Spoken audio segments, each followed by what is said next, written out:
Come unto me, all ye that labor, and I will give you rest. These are the words that Jesus spoke in the New Testament, and they are words that echo to the core of humanity, and they have for centuries. So why must humans work? I started thinking about this much later on in life, like maybe in my probably my early 20s. I started thinking, okay, so this is going to be my life, I suppose, working so that I have money to stay alive so that I can keep working. That did not add up. That was not computing in my mind. That was not okay. I am a huge fan of Dr. Jordan Peterson, and I've watched so many of his lectures by now that I have lost count. In one of his talks, he spoke about this, about why human beings must work. And he says it's because we created and discovered time. We have to think about the future. We have plans for the future, things we want down the line, maybe families that we have to provide for. We have changing seasons. So, back in the day, if you had all the fruit you could eat during the summer, you knew that winter was coming and you had to store up in preparation for that time. So in essence, working is the process of trading the present for the future. So you trade your present comfort for your future security. Unless, of course, you're like me and figure out without any formal training how to start a 6-figure internet business that earns passive income around the clock. If you think you might be interested in that kind of thing, you're in the right place. And one thing I will say is I could not have done it without YouTube. If you've been thinking about getting started on YouTube, now is the time. One thing you might notice about my channel is it's not as large of a channel as some of the other ones out there. That's what I've been very good at on YouTube, is being able to make a full-time living without requiring a huge audience or a huge amount of views. I started making money on YouTube when I had less than 4,000 subscribers. And if you follow the tactics in my ebook, I hope that it will be even sooner for you. So if you might be interested in that, make sure to click the link below this video and check it out. There is a coupon code there for you as well. So man, when I was thinking about making this video, I have had some horrible jobs. Like many entrepreneurs will tell you, I have been fired more times than I can probably count. So I'll probably have to make a part 2 and 3 to this video. If you might be interested in that, please click the like button below so I know. First job I'll talk about is my job as a weed sprayer. So this was a job that I was really excited to have. I started it right before my first semester of college, and I knew that my first year of college was completely paid for in scholarships that I earned based on my marks from high school. But I'm an overachiever, so I like to keep myself busy, and I was really excited about this job for a number of reasons. First of all, it was one of the higher paying jobs that I had had at the time. I think this one paid like $17 an hour, and we were working long days. So let me tell you a bit more about this job. I was working on a crew with a girl that I had worked with previously at a different job in a call center. And so her and we got a truck from this company that we were licensed out this truck for the summer, a company truck. And then we had a meeting of everyone who worked there. We were like the 2 only chicks who worked there. This would be a pattern that would come up in a number of jobs from there on out for me. But anyway, they would say, okay, tomorrow morning you wake up, you come to the office, you guys load up your truck and you drive to this place called Airdrie in Alberta where I live. And you go to this hotel and you'll be staying there. And in the morning, you guys are going to get to work, in that general region.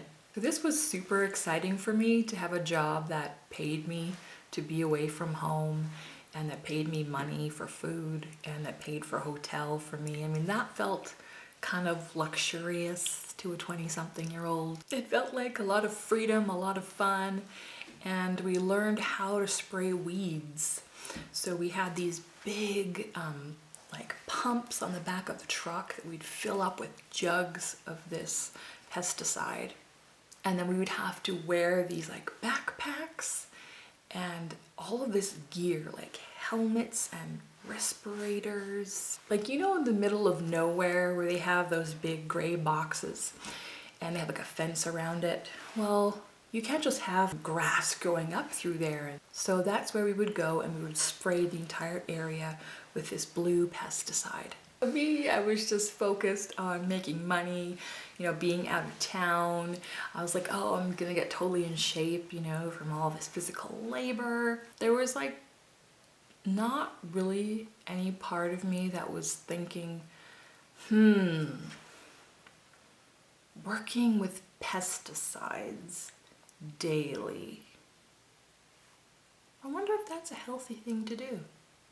I am not impressed by my lack of foresight. Not only that, but the chick I was working with was very unwell emotionally.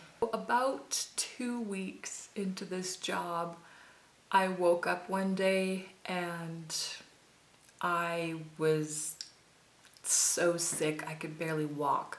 So I had some combination of a flu with a sore throat and a backache where I could barely walk. Luckily, we were approaching our days off at that time, so I spent my days off being sick. When the time came to come back to work, there was this weird moment where me and the weird chick I was working with were in our hotel room and things were awkward between us. And our manager from back in Edmonton came in the door. He asked to speak to me alone and then told me that I was going to be working on a different project, so I had to go with him. And the entire time this chick was like hanging around, like looking down and just being awkward, like more awkward than she usually was. So it was pretty funny. I was like, oh yeah, I'm getting a raise. I don't have to work with this girl anymore. You know, I had like a bit of an attitude. I was like, bye.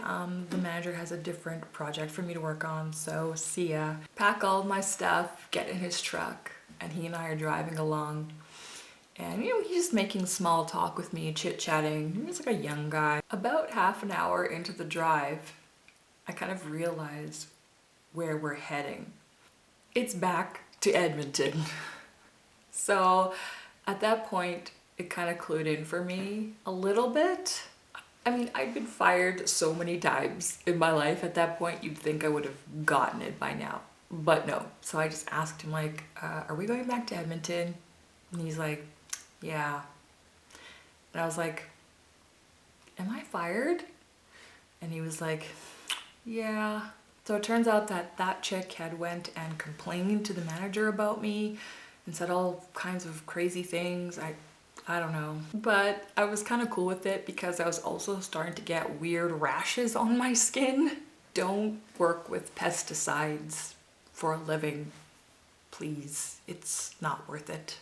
So getting back into town brings me to the second terrible job I'm going to talk about on this video. This job was at a warehouse that packaged food products for restaurants. Even places like Subway, for example. You know how they have all of their lettuce and tomatoes and all that stuff cut up and it always looks exactly the same? That's because it comes from a warehouse in these plastic bags inside boxes. And it was my job to take orders from these restaurants and build them onto a pallet to get packaged up and put on a truck. And again, like I said before, I was one of 2 women on a crew of 50 people. So I would wear, you know, kind of baggy clothes. I would wear no makeup. And I usually have my hair back with a ball cap on, just trying to keep a low profile. But I do remember the first day I started there feeling really kind of overwhelmed and a little bit nervous about all these guys because you know they're all like talking about you.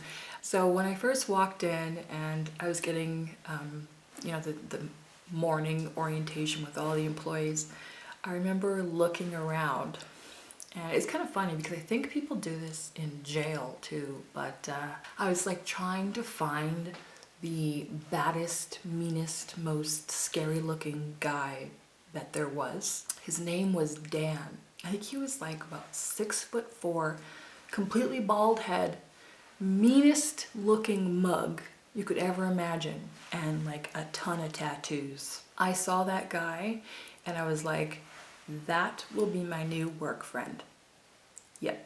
In my mind, if I was friends with him, no one would mess with me. He was actually a pretty cool guy too. We used to talk about music and science fiction in between packing lettuce for Subway. Now, I actually came to quite like this actual job because it was very physical.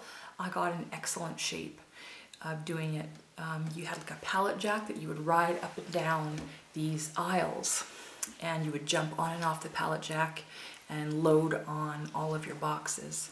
And I mean, I would do this for 8 hours straight. But it did suck because there were a bunch of weird people working there. There was this one guy who people had told me was a real racist, and I haven't really let things like that bother me in life, although I do have some interesting stories, which maybe I'll talk about in another video. But I remember he was always kind of rude to me, or he would try to like yell at me. Like, who would want to yell at me? I don't understand. I remember I turned around and looked at him, just with this calm, kind of confused expression on my face while he was yelling. And I just said, "Are you okay?" And he actually just stopped. And we had this weird moment where we both kind of just stood there. And you know what he said to me after that? "Huh, you're not like the other ones." Then he got on his pallet jack and rode away. And yeah, someone had written affirmative action with like a cross through it or something. It was spelled wrong. We actually don't have affirmative action in Canada, so I have pretty much aced every interview I've ever had based on my confidence, intelligence, and sparkling personality. So yeah, that job sucked because there was like a weird vibe there. And I remember the day that I was quitting, everyone knew I was quitting. I was hoping to just go quietly, but the manager announced it at the beginning of our shift, and a bunch of guys asked me out during that shift, and that made things very awkward. Yep, that job sucked. So now I'm going to talk about being a mystery shopper. I guess technically this was the first job I had where I was making money online. I remember it seemed like a scam to me at first. I think all concepts of making money online seem like a scam at first. I got started on this in high school. God help me, I can't remember where the idea came in my mind, how I thought of it. I think I read it in a magazine. There was a link in a magazine talking about how to make extra money, and it had a link to this website. I signed up, and I remember it was such a complicated process. Oh my God. You also had to send in a picture of yourself because there were certain demographics that they wanted to use for certain shops. So for example, if they were wanting a mystery shop at a place like Claire's, you know, that sells like jewelry for preteens, they would want to make sure that they had somebody going who looked like someone who would possibly be actually shopping there. And I remember that was a big deal to me back in the day because you know how to scan pictures.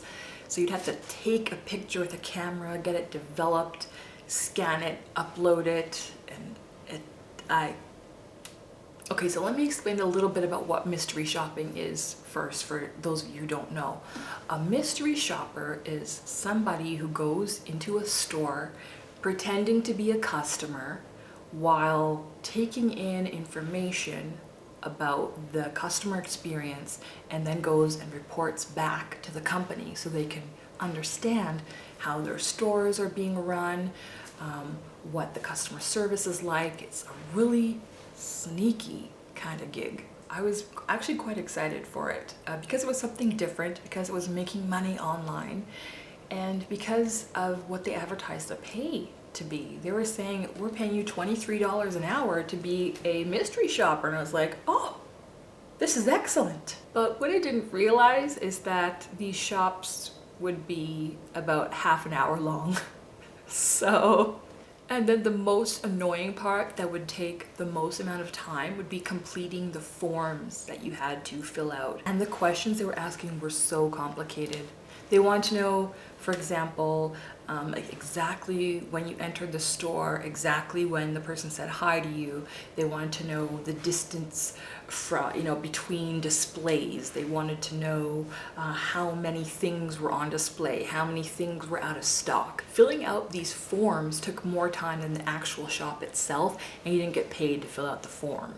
There was this one shop they had me do, they wanted me to do it. I actually refused this one because it did not feel right to me. The company wanted me to go into the store, drop $20 on the floor when no one was looking, pick it up, and go bring it to the front register and tell them, oh, I found this on the floor, and give it to one of the employees. That to me felt like they were trying to set up an employee to get busted for stealing money or something like that.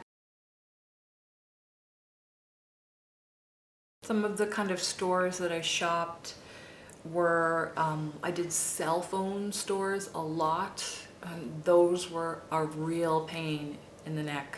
I'd have to go and listen to them explain all their different cell phone plans, and I'd have to remember, did they mention this upgrade to you? Did they offer you this, that, and the other thing? I did some clothing stores which were more fun because they would pay you to do it, but they would also give you a small, awkward amount of money that you could spend to actually buy something there that you could keep for yourself. So it would be like a store where, I don't know, like a top would be $40 and like pants would be like $80, but they would give you $17 to actually buy something there. So I had a lot of socks that year that I was a mystery shopper.